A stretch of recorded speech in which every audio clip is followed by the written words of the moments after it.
Hello students, स्वागत है आप लोगों का मुख्यमंत्री अभ्युदय योजना के यूट्यूब चैनल पर। और आज हम लोग जो टॉपिक स्टार्ट करेंगे, तो आज के क्लास में हम लोग दो टॉपिक कवर कर लेंगे। ठीक है, पॉलिटी को हम लोग पढ़ने जा रहे हैं। तो आज की वीडियो में हम लोग दो टॉपिक कवर करेंगे। दोनों ही काफी छोटे टॉपिक हैं और काफी इंपॉर्टेंट भी है, वहां से क्वेश्चन अधिकतर पूछ लिए जाते हैं। तो एक तो हम लोग कवर करेंगे मौलिक कर्तव्य को, और दूसरा कवर करेंगे संघ और उसके राज्य क्षेत्र को। ठीक है, तो दोनों टॉपिक का देखते हैं हम लोग। सबसे पहले हम लोग बात करते हैं मौलिक कर्तव्य की। क्या होते हैं? फंडामेंटल ड्यूटीज, यानी कि मौलिक कर्तव्य।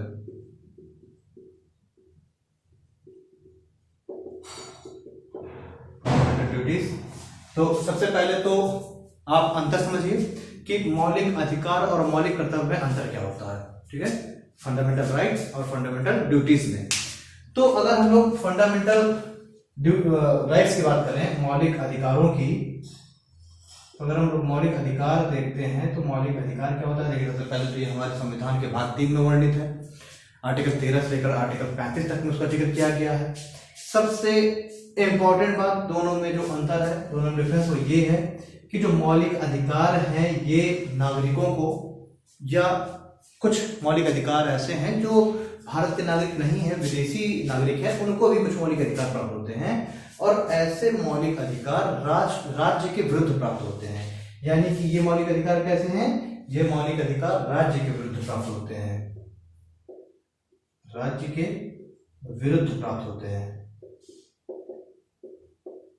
मतलब कि राज्य को अपनी मनमर्जी करने से, ठीक है, नागरिकों का शोषण करने से, नागरिकों के हित के विरुद्ध कोई कार्य करने से ये राज्य को रोकते हैं। यानी कि ये निषेधात्मक प्रवृत्ति के होते हैं। ये कैसे होते हैं? ये निषेधात्मक प्रवृत्ति के होते हैं, मतलब कि राज्य के ऊपर रिस्ट्रिक्शन लगाते हैं।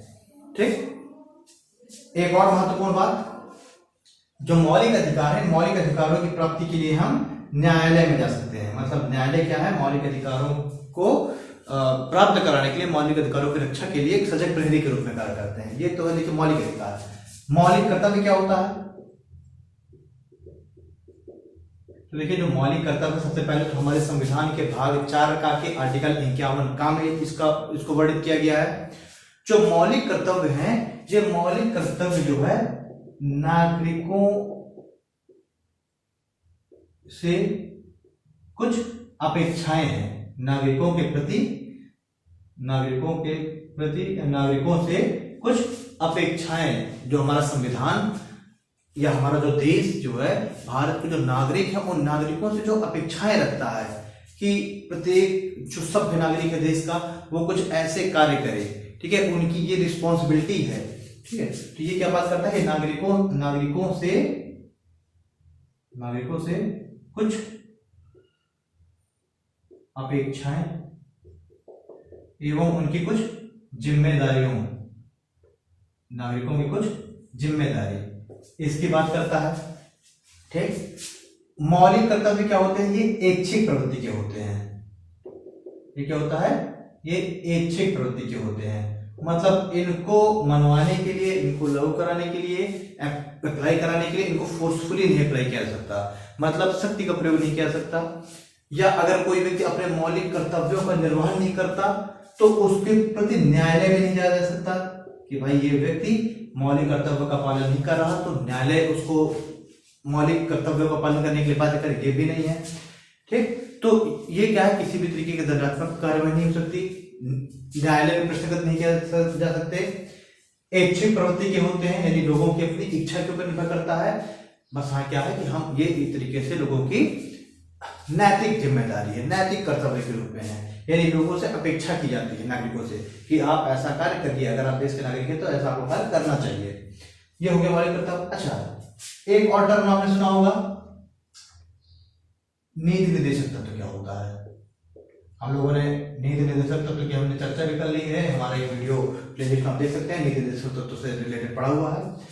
नीति निर्देशक तत्व क्या है? तो ये देखिए, ये राज्य के प्रति कुछ अपेक्षाएं हैं। जिस तरीके से जो मौलिक कर्तव्य है, नागरिकों से कुछ अपेक्षाएं रखी गई हैं, नागरिकों से ये आशा की गई है कि वो इन कर्तव्यों का निर्वहन करेगा, वैसे ही राज्यों से जो आशा रखी गई है या राज्यों से ये अपेक्षा रखी गई है कि राज्य ये कुछ कार्य करेंगे। ठीक है, नागरिकों के लिए हो गया, नागरिकों की भलाई के लिए हो गया, देश के लिए हो गया, राज्य जो कार्य करेंगे, राज्यों से जो अपेक्षाएं रखी गई हैं उसको हम कहते हैं राज्य के नीति निर्देशक तत्व। अब ये जो राज्य के जो नीति निर्देशक तत्व है डीपीएसपी, ये भाग 4 में वर्णित है। आर्टिकल 36 से लेकर के आर्टिकल 51 में इसका जिक्र किया गया है। जो राज्य के नीति निर्देशक तत्व हैं ये भी न्यायालय में प्रश्नगत नहीं कह सकते। न्यायालय इनको लागू कराने के लिए नीति निर्देशक तत्वों को हम न्यायालय की सहायता नहीं ले सकते, यानी न्यायालय राज्यों को ये आदेश नहीं दे सकते कि आप इन निर्देशक तत्वों को आप करिए, इनको आप करने के लिए आप कार्य करिए। मतलब ये पूरे के पूरे ये राज्य की इच्छा के ऊपर निर्भर करते हैं, राज्य की इच्छा पर निर्भर। जैसे ये था, ये नागरिकों की इच्छा पर निर्भर करता है मौलिक कर्तव्य, वैसे ये राज्य की इच्छा पर निर्भर करता है। इनको फोर्सफुली नहीं वो कर सकते, ये राज्य इनको करने के लिए स्वतंत्र है, यानी राज्य अपनी सामर्थ्य और इच्छा के अनुसार, राज्य अपने सामर्थ्य और इच्छा के अनुसार इन नीति निर्देशक तत्वों को पूरा करने के लिए स्वतंत्र है राज्य। ठीक है, तीनों में डिफरेंस हमने देख लिया। ये क्या है, इनमें हम न्यायालय में इनको ले जा सकते हैं, चुनौती दे सकते हैं, ना इनको न्यायालय में हम प्रस्तुत कर सकते हैं, ना ही इनको न्यायालय में इनके लिए हम जा सकते हैं। ये नागरिकों की इच्छा पर निर्भर करता है, ये राज्य की इच्छा पर निर्भर करता है। ठीक है, तो ये तो तीनों डिफरेंस हो गया, मौलिक अधिकार, मौलिक कर्तव्य और नीति निर्देशक तत्व में ये डिफरेंस हो गया। अब अगर हम मौलिक कर्तव्य की बात करें, सिंपल शब्दों में समझें, सिंपल वर्ड में समझिए। मान के चलिए हम एक घर का एग्जाम्पल लेते हैं। आप भी घर के नागरिक हैं, आपके अभिभावक जो है माता पिता घर के नागरिक। अब क्या है कि सपोज दैट कुछ समय के लिए समझिए कि आपका जो घर है उस घर में पिताजी जो हैं या माता जी क्या है, उनको मान लिया जो अभिभावक है उनको, गार्जियन को हमने मान लिया राज्य। ठीक है, अब राज्य के अंतर्गत जो बाकी सब घर के मेंबर रह रहे हैं वो क्या है, एक तरीके से नागरिक। अब जो राज्य है, राज्य अपने नागरिकों को कुछ सुविधाएं उपलब्ध कराता है। घर में देखते हैं राज्य मीन्स आपके गार्जियन, वो घर में कुछ सुविधाएं उपलब्ध कराएंगे। सुविधाएं से रिलेटेड क्या, जैसे आपको रहने की सुविधा, खाने की सुविधा, आपको पढ़ने की सुविधा, ये सारी सुविधाएं उपलब्ध करा रहे हैं। ठीक, तो अब क्या है, ये सारी की सारी सुविधाएं अगर राज्य उपलब्ध करा रहा है तो क्या है, अब सपोज दैट ठीक है, अब आप घर के नागरिक हैं, आपने अगर स्टडी से संबंधित कोई मांग रखी या आपने खाने संबंधित कोई मांग रखी, तो आपको मांग रखना, आप घर के नागरिक हैं, आपका मौलिक अधिकार है। ठीक है, मान के चलिए कुछ समय के लिए मान लेते हैं आपको मौलिक अधिकार है। आपने स्टडी से संबंधित मांग रखी, खाने संबंधित मांग रखी, उसको जो है राज्य उसको पूरा कर रहा है, मान के चलिए कुछ समय के लिए हमने मान लिया। पर अगर आप उस घर के नागरिक, ठीक है, इक्वल टू देश के नागरिक, मान के चलिए आपने बाइक की मांग रखी, पिताजी से बाइक की मांग रखी। अब बाइक की आपने मांग रखी, अब उस बाइक की मांग को पूरा करना वो आपको मौलिक अधिकार के अंतर्गत नहीं रखा, क्योंकि वो बाइक मिलना आपके जीवन के लिए आवश्यक नहीं है। खाना और पढ़ना तो आपके जीवन के लिए आवश्यक है, बाइक तो आपके जीवन के लिए आवश्यक है नहीं। तो बाइक की जो डिमांड है, आपने डिमांड की, डिमांड ठीक है, आपका अधिकार है, लेकिन अब वो बाइक की डिमांड पूरी करना वो क्या हो जाएगा, पिताजी की इच्छा के ऊपर निर्भर कर जाएगा, क्योंकि वो तो आपकी मूलभूत आवश्यकता है नहीं। तो उसको हमने क्या मान लिया, उसको हमने मान लिया पिताजी की इच्छा के ऊपर, इच्छित जो है किसके ऊपर हो गया, पिताजी के, राज्य के। तो जब कोई सब्जेक्ट राज्य की इच्छा पर निर्भर करता है तो उसको हम क्या कहते हैं, नीति निर्देशक तत्व, directive principle of state policy के अंतर्गत आता जाएगा। अब ठीक है, चलिए मान के चलिए पिताजी सामर्थ्य है, यानी कि राज्य की सामर्थ्य है, उसने क्या किया, आपकी बाइक की जो डिमांड है वो पूरी कर दी, आपको बाइक मिल गई। ठीक है, अब आपको बाइक तो मिल गई, यानी राज्य ने अपनी सामर्थ्य के अनुसार इच्छा पूरी कर दी। ठीक है, लेकिन अब राज्य भी तो आपसे कुछ कर्तव्यों को करने की आशा रखेगा। राज्य भी तो ये सोचेगा कि अगर राज्य आपकी देख रेख कर रहा है, आपकी डिमांड पूरी कर रहा है, या पिताजी अगर आपकी डिमांड पूरी कर रहे हैं, तो वो भी तो आपसे कुछ आशाएं रखेंगे कि आप भी क्या करिए, कुछ अपने कर्तव्यों का पालन करिए। कर्तव्यों में कैसे, चलिए आपकी बाइक की डिमांड पूरी हो गई, आप उस बाइक का मिसयूज ना करें, रैश राइडिंग ना करें, ठीक है, स्पीड में बाइक ना चलाएं, ठीक है, कुछ पॉइंट्स हो गए। मतलब उस बाइक का मिसयूज ना करें। अगर आपको, ठीक है, आपकी सुविधा के लिए दिया गया है, कोचिंग जाइए, कॉलेज जाइए, लेकिन आप उसका मिसयूज ना करें। ये क्या है, ये मौलिक कर्तव्य हो गया, बात समझ आई। तो अब ये आपका मौलिक कर्तव्य है कि आप उस बाइक का मिसयूज ना करें। आई होप डिफरेंस समझ में आ रहा होगा। पढ़ाई, खाना ये आपकी मूलभूत आवश्यकता है, उसकी आपने डिमांड किया, वो क्या आपका मौलिक अधिकार। बाइक की आपने डिमांड किया, बाइक आपका मौलिक अधिकार है नहीं, उसके लिए आप फोर्स नहीं कर सकते, लेकिन वो क्या हो जाएगा, वो अब गार्जियन की इच्छा पर निर्भर करेगा। गार्जियन का अगर सामर्थ्य है, उसने आपको बाइक दिलाई, तो क्या हो जाएगा, वो नीति निषेध तत्व का एग्जाम्पल हो गया। अब गार्जियन आपसे ये आशा रखेंगे कि आप उस बाइक का यूज सही कार्य में करें, उसका मिसयूज ना करें, ठीक है, फास्ट राइडिंग ना करें, रैश राइडिंग ना करें, ठीक है।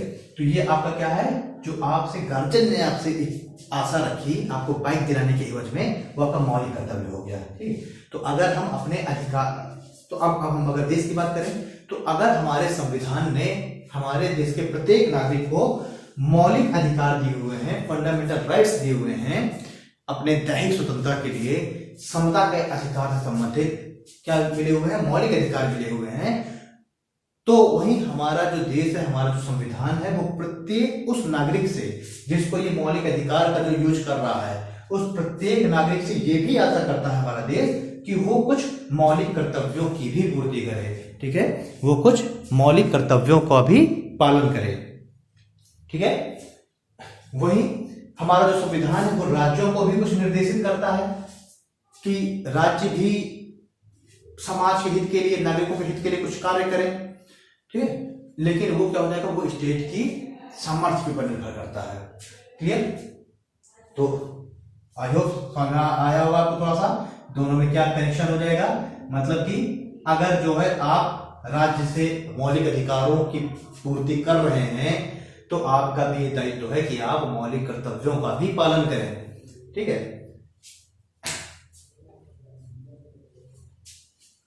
वही हो गया गिव एंड टेक वाली पॉलिसी होगी कि अगर आपको अधिकार मिल रहे हैं, तो अब ये भी जिम्मेदारी है कि आपको कुछ कर्तव्य करने चाहिए, लेकिन उन कर्तव्यों के लिए आपको न्यायालय में नहीं ले जा सकता। उसके उनको अगर आप पूर्ति नहीं कर रहे हैं, उन कर्तव्यों को आप पालन नहीं कर रहे हैं, तो ऐसा नहीं कि आपको कोई सजा का प्रावधान है, ठीक है। वो जो है बस आपकी मोरल रिस्पॉन्सिबिलिटी, एक तरीके से नैतिक जिम्मेदारी के अंतर्गत उसको रखा गया है। अगर आप करते हैं तो ठीक है, नहीं करते हैं तो कोई बात नहीं। चलिए अब हम लोग देखते हैं, अब अपने टॉपिक में आते हैं, मौलिक कर्तव्य। दोस्तों मौलिक कर्तव्य जो है, फंडामेंटल ड्यूटीज, हमारे संविधान में इनको जगह कहां पर दी गई है, पहले ये देख लें हम लोग कि किस जगह पर हमारे संविधान में मौलिक कर्तव्यों को शामिल किया गया है। तो हमारे संविधान के, कॉन्स्टिट्यूशन के पार्ट 4 का भाग 4 का में इन मौलिक कर्तव्यों को जोड़ा गया है। ये जो मौलिक कर्तव्य है, फंडामेंटल ड्यूटीज हैं, ये हमारे मूल संविधान में शामिल नहीं थे। हमारी संविधान सभा ने जब 26 जनवरी 1950 को हमारा संविधान लागू किया पूर्ण रूप से, उस समय ये जो मौलिक कर्तव्य है हमारे संविधान का भाग नहीं थे।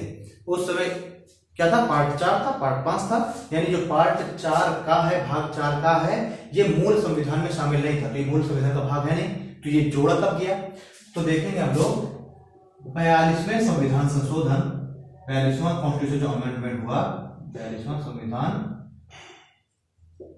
42nd कॉन्स्टिट्यूशन अमेंडमेंट 1976, ठीक है, 1976 इसमें 42वां संविधान संशोधन 1976 में एक कमेटी का गठन किया गया था, सरदार स्वर्ण सिंह कमेटी, सरदार स्वर्ण सिंह समिति।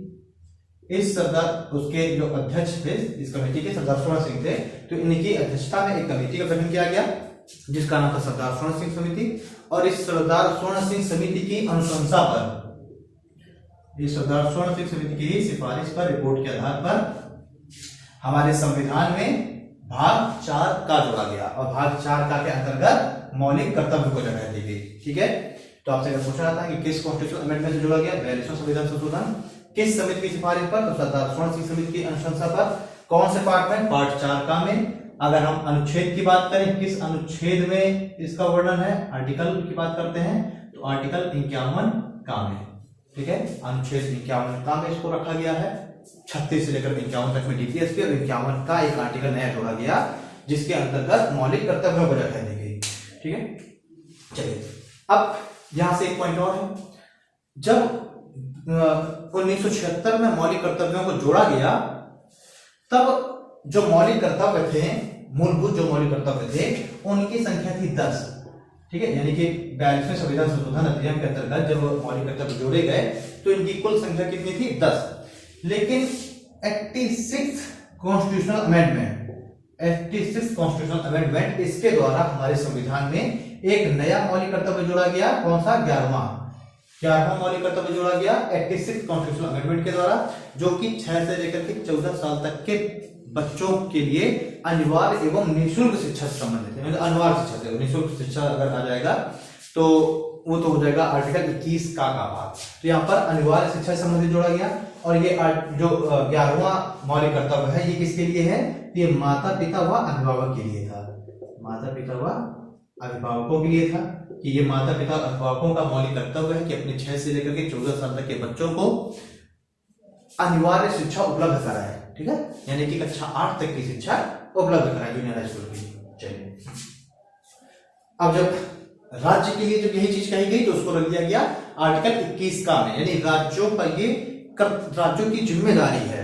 और ये एक ही जिम्मेदारी नहीं, राज्यों को ये करना ही पड़ेगा, वरना उसके विरुद्ध न्यायालय जा सकते हैं। तो राज्यों को क्या है? आर्टिकल 21 का के अंतर्गत फिर राष्ट्रीय शिक्षा अधिनियम आया, जिसको 1 अप्रैल 2009 में लागू किया गया। उसके अनुसार क्या हुआ कि उसके अनुसार अब राज्यों की जिम्मेदारी हो गई, ये रिस्पॉन्सिबिलिटी हो गई कि सबको निःशुल्क और अनिवार्य शिक्षा उपलब्ध कराए। अच्छा, हमारा जो डीपीएसपी है, पहले डीपीएसपी में भी देखिए जो 21 का है मौलिक अधिकार, उसको भी बाद में जोड़ा गया इसी 86 कॉन्स्टिट्यूशनल अमेंडमेंट के द्वारा। लेकिन इससे पहले जो शिक्षा का अधिकार है, जो शिक्षा से संबंधित जो कानून है, वो डीपीएसपी में था। यानी वो राज्यों की इच्छा पर निर्भर करता था कि उस शिक्षा से संबंधित प्रावधान करे। यानी अगर राज्यों की सामर्थ्य है तो स्कूल कॉलेजों का निर्माण करे, वो मुफ्त में शिक्षा दे, वो डीपीएसपी का भाग था। लेकिन हमने क्या किया? 86 कॉन्स्टिट्यूशनल अमेंडमेंट के द्वारा हमने मौलिक अधिकार में भी शामिल कर दिया कि अब राज्य की इच्छा नहीं है, राज्य की जिम्मेदारी है। ठीक है, और साथ ही साथ हमने इसको कहां जोड़ दिया? मौलिक कर्तव्य में, ताकि जो माता पिता है, जो गार्जियन है, वो भी अपने बच्चों के लिए अनिवार्य शिक्षा उपलब्ध कराएं। ठीक है, तो ये हमने देख लिया 11 मौलिक कर्तव्य था। अब सभी 11 मौलिक कर्तव्यों की हम लोग एक एक करके चर्चा करेंगे।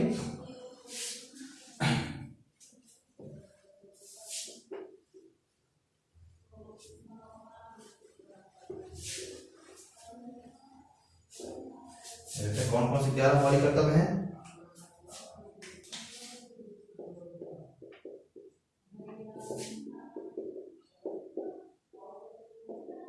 देखिए, पहला जो मौलिक कर्तव्य है, जो फंडामेंटल ड्यूटी है, उसमें हम लोग देखते हैं कि इसमें कहा गया है कि प्रत्येक जो देश का नागरिक है, तो प्रत्येक नागरिक का ये कर्तव्य है कि वो संविधान का पालन करे।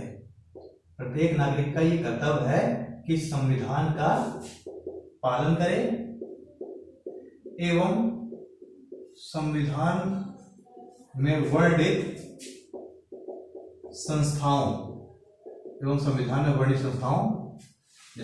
वर्णित संस्थाएं मतलब आपका यूपीएससी हो गया, आपका इलेक्शन कमीशन हो गया, आपका कैग का पद हो गया। ठीक, ये सब क्या है? कॉन्स्टिट्यूशनल बॉडीज हैं। तो कहा गया है कि प्रत्येक व्यक्ति का मौलिक कर्तव्य है कि वो संविधान का पालन करे। संविधान में वर्णित जो संस्थाएं हैं, उन संस्थाओं के प्रति विश्वास एवं सम्मान रखे तथा भारत के राष्ट्रगान, राष्ट्रीय ध्वज, राष्ट्रीय ध्वज, इनके प्रति सम्मान को अपने हृदय में संजो कर रखें। ठीक है, यह राष्ट्रगान हो गया, राष्ट्रीय ध्वज हो गया, के प्रति सम्मान व्यक्त करें। ठीक है, तो पहला मौलिक कर्तव्य क्या कहता है कि संविधान का पालन करें, संविधान में वर्णित जो संस्थाएं हैं उनके प्रति सम्मान और फेथ बिलीव रखें, और राष्ट्रगान, राष्ट्रीय ध्वज और जो प्रतीक है हमारे संविधान में, जो प्रतीक शामिल किए गए जैसे कि अशोक स्तंभ, ठीक है, अशोक चिन्ह, ये सब क्या है, इन सब का आदर और सम्मान करें। दूसरा मौलिक कर्तव्य क्या है, जब हम दूसरे मौलिक कर्तव्य की बात करते हैं तो कहता है कि स्वतंत्रता के लिए हमारे राष्ट्रीय आंदोलन के जो प्रणेता हैं, स्वतंत्रता के लिए हमारे राष्ट्रीय आंदोलन के जो हमारे आदर्श हैं, जो प्रणेता हैं, जिन्होंने राष्ट्रीय आंदोलन को आगे बढ़ाया और जिन्होंने हमें आजादी दिलाई, ऐसे महापुरुषों, ऐसे राष्ट्रीय आंदोलन के जो क्रांतिकारी हैं, जो प्रणेता हैं, उनके प्रति सम्मान को अपने हृदय में संजो कर रखें। इसमें क्या कहा गया है, दूसरे में कहा गया है राष्ट्रीय आंदोलन के प्रणेता, ठीक है, क्रांतिकारी, हमारे महापुरुष, महापुरुषों के प्रति सम्मान, आस्था अपने हृदय में संजो कर रखें, ठीक है। तो क्या कहा गया है कि हमारे जो राष्ट्रीय आंदोलन के जो क्रांतिकारी हैं, जो प्रणेता, जो हमारे महापुरुष हैं, उन सब महापुरुषों के प्रति आस्था, श्रद्धा, सम्मान की भावना अपने हृदय में संजो करके रखना, ये प्रत्येक नागरिक का, देश के प्रत्येक नागरिक का ये मौलिक कर्तव्य है, ठीक है।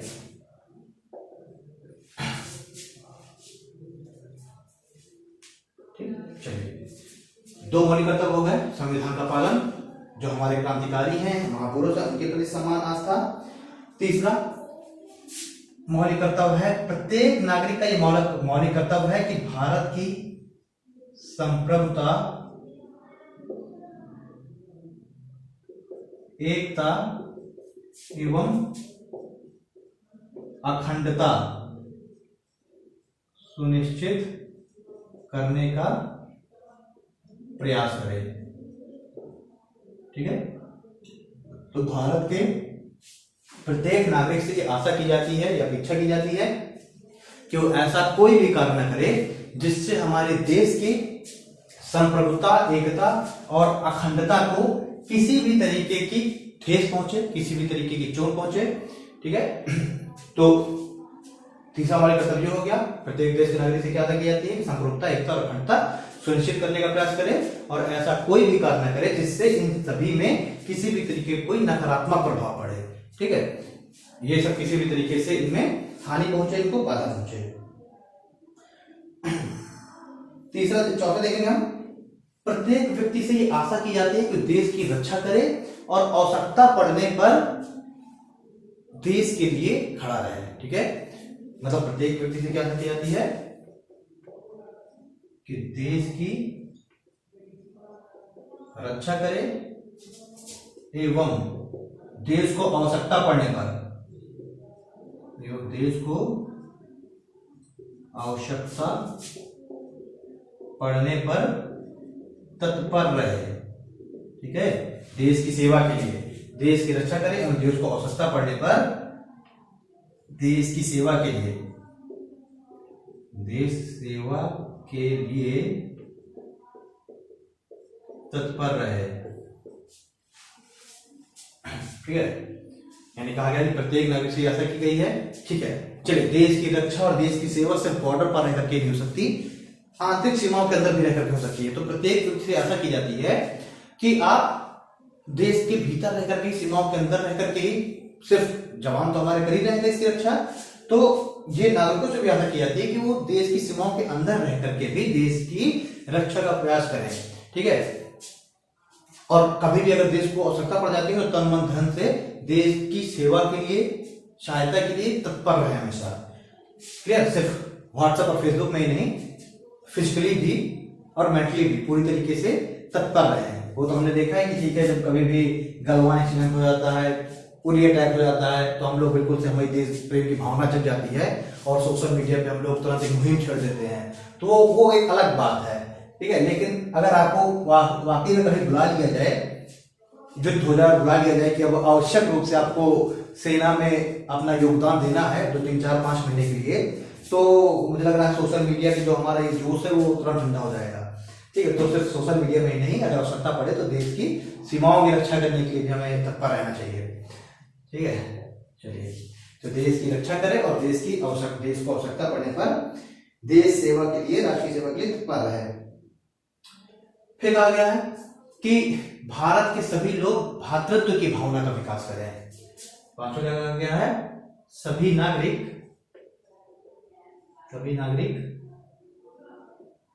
भ्रातृत्व की, बंधुता की भावना का विकास करें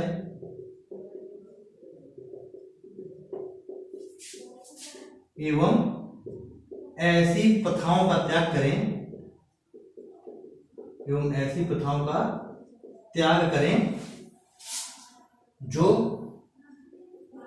नागरिकों एवं स्त्रियों, ठीक है, स्त्रियों के सम्मान को ठेस पहुंचाए। मतलब इसमें क्या कहा गया है? स्त्रियों के प्रति आदर और सम्मान की भावना रखनी चाहिए।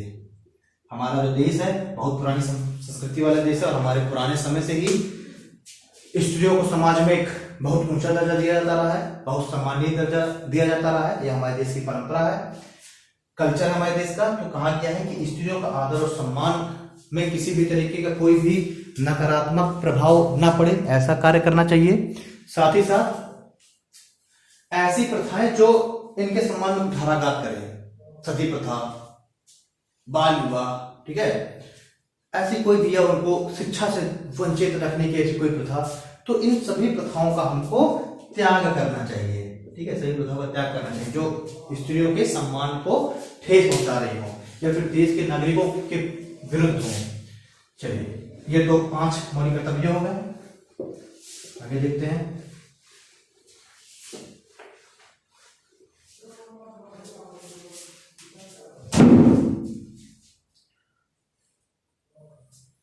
छठवां कहा गया है हमारी एकीकृत संस्कृति एवं देश की गौरवशाली परंपरा को अक्षुण्ण रखें। ठीक है, यह गर्व करें, हमारी एकीकृत संस्कृति और देश की जो गौरवशाली परंपरा है उसको अक्षुण्ण रखें और उस पर गर्व करें। हमारा देश जानते हैं कि संस्कृति का उद्भव यहीं से हुआ। जब यूरोपीय जो कंट्रीज हैं वहां के जब लोग जंगलों में निवास करते थे, बिल्कुल से कहा जाए कि उनमें संस्कृति का विकास ही नहीं हुआ था, उस समय भी देश में संस्कृति फल फूल रही थी। तो हमारा देश क्या है, आज का नहीं है, हमारा देश हजारों साल पहले ही वो ऐसे ही सभ्य समाज का निर्माण हो चुका था, एक संस्कृति का निर्माण उस समय से हो गया था। ठीक है, और यूरोपीय कहते हैं कि भारतीय बर्बर है, तो ठीक है, खैर जिसकी जैसी सोच, बट हम क्या है, हमारी जो संस्कृति है वो सबसे, चलिए अफ्रीका को तो कहा जाता है कि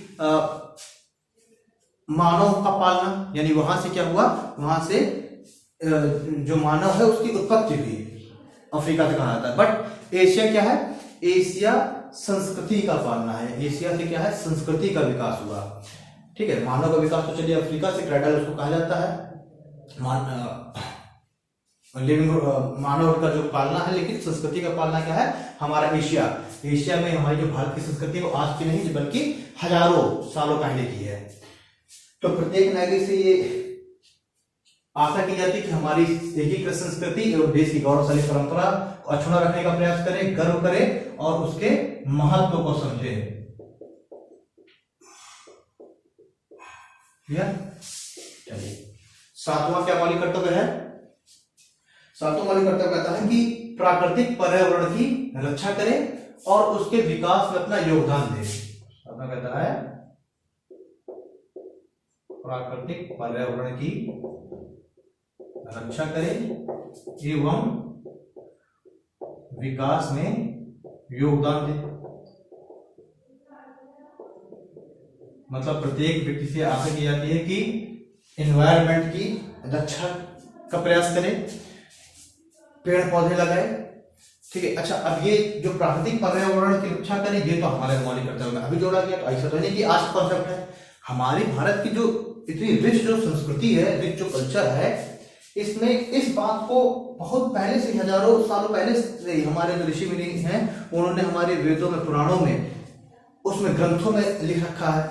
अच्छा अब उस समय तो लोग ये, अगर उस समय लोगों से कहा जाता कि पेड़ मत काटो, क्योंकि पेड़ काटोगे तो ग्लोबल वार्मिंग होगी, ठीक है, पेड़ मत काटो वरना उससे लैंडस्लाइडिंग होगी, उससे टेम्परेचर बढ़ेगा, अगर ऐसी चीजें, क्लाइमेट चेंज होगा, अगर ऐसी चीजें हम उस समय लोगों से कहते तो लोग क्या समझ पाते? नहीं। इसलिए हमारे वेदों पुराणों में, हमारे जो धर्म ग्रंथ है उनमें इस बात को दूसरी तरीके से लिखा गया, क्योंकि लोग क्या है, कुछ समझे ना समझे, लेकिन जहां धर्म की बात आती है वहां लोग बहुत जल्दी समझ जाते हैं। तो वहां पर ये कहा गया, लोगों से कहा गया कि तुलसी की पूजा करो।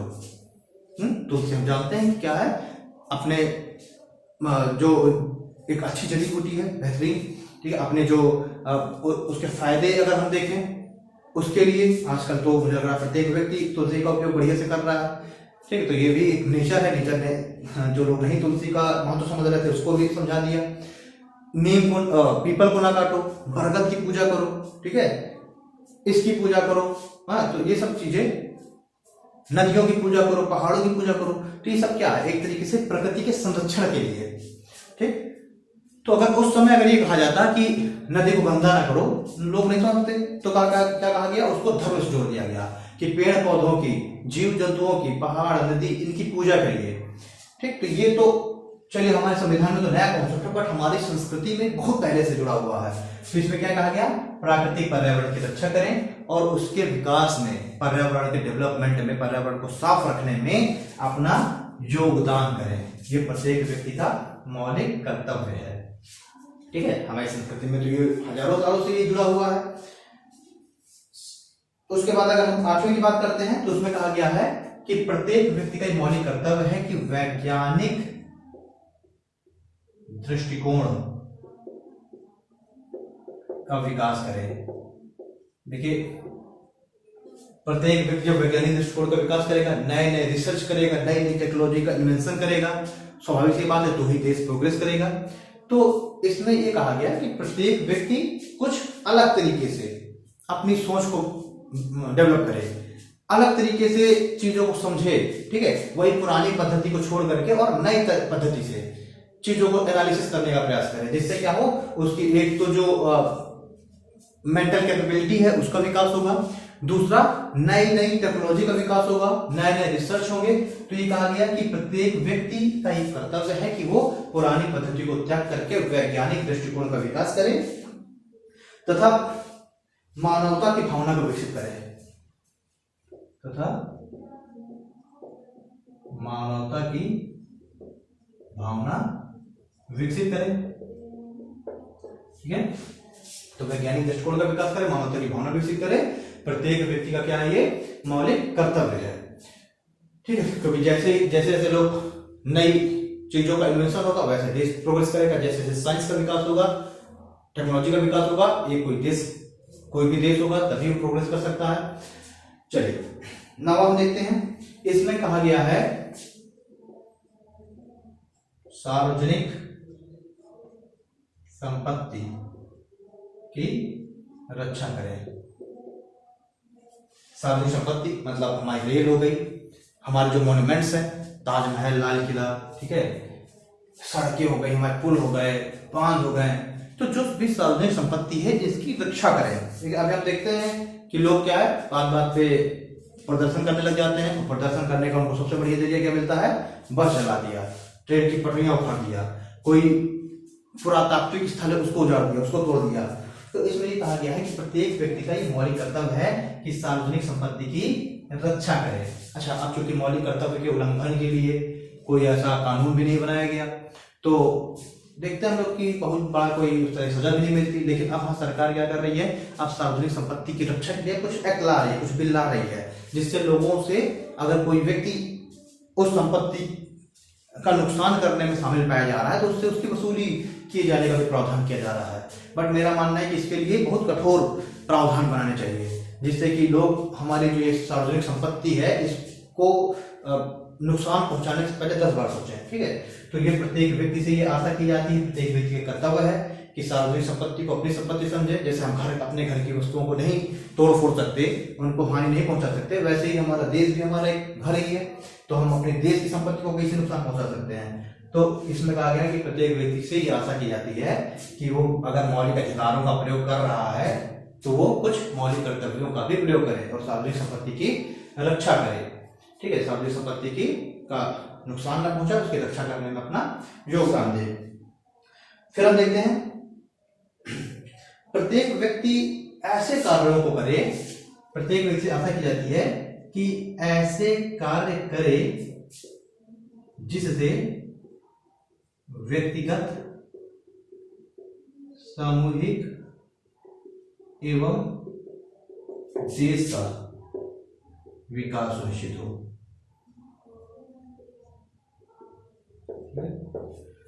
तो 10वां जो मौलिक कर्तव्य उसमें कहा गया है कि प्रत्येक व्यक्ति की ये कर्तव्य है तो ऐसे कार्य करे जिससे उसका, सिर्फ उसका ही नहीं बल्कि उसके समाज का, देश का, सबका विकास सुनिश्चित हो। ठीक है, सब विकास करे। तो ये प्रत्येक व्यक्ति को ऐसा कार्य करना चाहिए जिससे सिर्फ उसका ही नहीं बल्कि उसके समाज और पूरे देश का विकास हो। 11वां हम देखेंगे, तो 11वां जो मौलिक कर्तव्य सबसे नया है, 1986 कॉन्स्टिट्यूशनल अमेंडमेंट से जोड़ा गया है। ठीक है, और ये किससे संबंधित है, तो ये माता पिता और अभिभावकों के प्रति इस कर्तव्य को दिया गया है। ठीक है, यानी ये कर्तव्य किसके लिए उल्लेखित किया गया है, माता पिता और अभिभावकों का कर्तव्य है कि 6 से 18 साल के 6 to 18 ईयर्स के बच्चों को अनिवार्य शिक्षा उपलब्ध कराएं। अब इसमें अच्छी ये जिम्मेदारी है नहीं कि ये मतलब 6 से 14 साल के बच्चों को अनिवार्य शिक्षा दिलाना है, लेकिन अपने सामर्थ्य के अनुसार। अब ये नहीं कि इसमें हम कह दें कि भाई तुम्हें इंटरनेशनल स्कूल में ही अपने बच्चों को शिक्षा दिलानी है, ऐसा नहीं। आपको 6 से 14 साल के बच्चों को यानी कि कक्षा 1 से लेकर कक्षा 8 तक की शिक्षा प्रत्येक माता पिता की ये नैतिक जिम्मेदारी है कि अपने बच्चों को दिलानी चाहिए। और उसके लिए सरकार ने, अच्छा अब अगर मान के चलिए ये ना हमारा जो फंडामेंटल राइट है उसमें अगर आर्टिकल 21 का के अंतर्गत राज्य की ये जिम्मेदारी न बनाई जाती कि सभी को 6 से 18 साल के बच्चों को शिक्षा का अधिकार है, तो क्या सरकार सरकारी स्कूलों को बनवाती? और जब सरकारी स्कूलों को न बनवाती तो ये माता पिता और अभिभावक अपने इस कर्तव्य को कैसे पूरा कर पाते? ठीक है, इनको ये कर्तव्य तो बना दिया था कि भाई आपको अपने बच्चों को शिक्षा दिलानी है। अब आसपास सरकारी स्कूलें नहीं, प्राइवेट स्कूल है, और बेचारा कोई मजदूर है जो दिन का 300 कमा रहा है और उस प्राइवेट स्कूल की फीस ही महीने की 10,000 है, तो कहां से वो अपने मौलिक कर्तव्य की पूर्ति कर पाएगा? इसीलिए जब मौलिक कर्तव्य में इसको रखा गया 86 कॉन्स्टिट्यूशनल अमेंडमेंट से, सॉरी 1986 में लिख दिया, 86 कॉन्स्टिट्यूशनल अमेंडमेंट से जब हमने मौलिक कर्तव्य में इसको रखा तो हमने संशोधन करके और मौलिक अधिकार में भी हमने शिक्षा के अधिकार को रखा। ठीक है, ताकि अब उसके आधार पर, मौलिक अधिकारों के बेस पर अब सरकार की मौलिक जिम्मेदारी है कि प्रत्येक 1 किलोमीटर के रेडियस पर एक प्राइमरी स्कूल का निर्माण होगा, कक्षा 1 से 5 तक के स्कूल का, और प्रत्येक 3 किलोमीटर की रेडियस पर एक जूनियर हाई स्कूल का निर्माण होगा, सॉरी कक्षा 8 तक के स्कूल का निर्माण होगा। यानी कि अगर कोई गरीब बच्चा भी है तो कक्षा 5 तक की शिक्षा अपने 1 किलोमीटर की रेडियस पर ही नजदीकी क्षेत्र में ही प्राप्त करें, और कक्षा 8 तक की शिक्षा के लिए प्रत्येक 3 किलोमीटर में एक स्कूल होगा। तो अब उसके लिए सरकार प्रयास कर रही है, ऐसा नहीं कर सकते कि नहीं 1 किलोमीटर में है स्कूल, पर प्रयास किए जा रहे हैं। ठीक है, जितना संभव हो सकेगा। ठीक, तो ये हमने देख लिए कि मौलिक कर्तव्यों को हमने देख लिया, 11 मौलिक कर्तव्य पढ़ लिए। 11 मौलिक कर्तव्य में हमने नागरिकों की जिम्मेदारी को देखा। ठीक है, जिसको हमने देखा कि ये फोर्सफुली नहीं लागू कराए जा सकते, ये इच्छा के ऊपर निर्भर करते हैं, और जो नागरिक हैं उनके सामर्थ्य के ऊपर, उनकी कैपेबिलिटी के ऊपर निर्भर करते हैं। अब हम लोग उसको देखते हैं संघ और उसके राज्य क्षेत्र।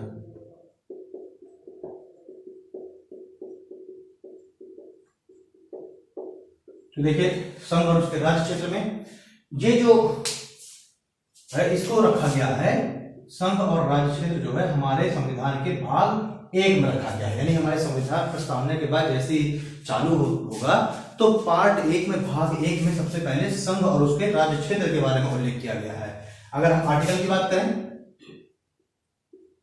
आर्टिकल कक्षा 1 से लेकर के आर्टिकल 4 तक का। अच्छा, एक पॉइंट आप जरा मौलिक कर्तव्य वाले में नोट कर लीजिए कि हमारे जो मौलिक कर्तव्य